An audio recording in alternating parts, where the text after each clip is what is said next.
I don't know what you're talking about. 9/11. I don't recall saying anything about 9/11. It came out of the Bergen interview. I'm called a conspiracy. Came out of, you know what I'm talking about. It came out of the Bergen interview. I do not know. Well, in the Bergen interview where you were saying you're not sure what happened. You know what I'm talking about, Bobby. I'm not, you know me. I'm not trying to be sneaky about it. You mentioned 9/11. The official explanation of 9/11 you buy?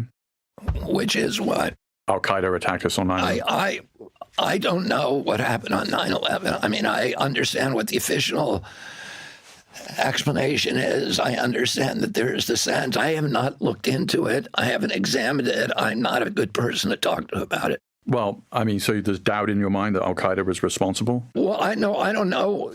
I know that there's strange things that happen that don't seem... What are the strange things? Well, one of the buildings came down that wasn't hit by a plane. So, it wasn't Building 7 or Building 10. That collapsed because two of the world's biggest buildings collapsed on top of it. No, they didn't collapse on top of it. My offices were down there.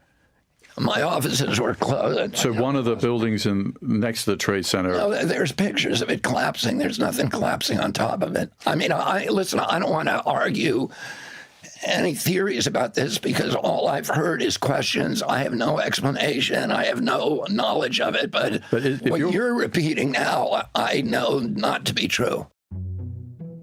To clarify, yes, I could have been more precise here. The government's official report found that Building 7 was hit with debris from the North Tower. That impact caused fires, which led to the building collapse.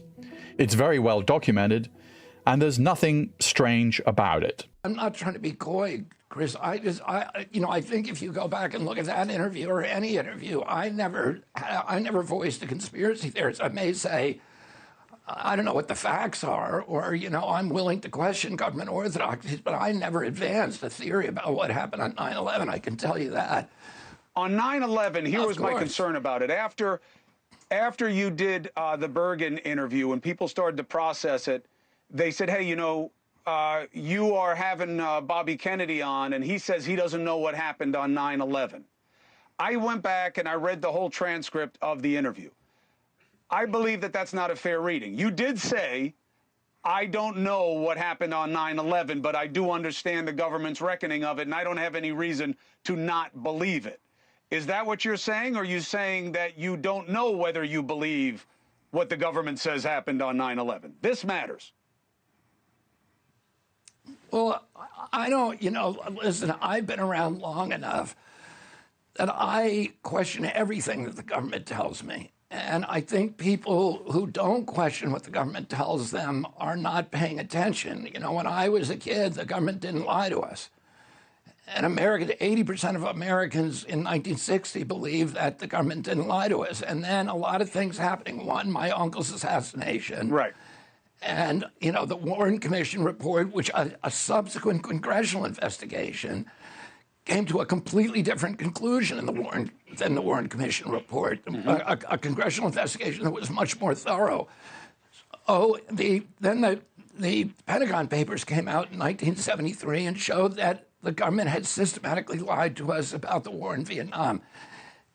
And since that time, I think you and I grew up in an era, Chris, where we expect the government to lie to us. So I think part of being a citizen in a democracy is to question authority, to question everything. Trust in the experts is not a feature of science, and it's not a feature of democracy. It is a feature of totalitarianism, and it's a feature of religion. But we live in a democracy, and it's science, but our policies have to be science-based.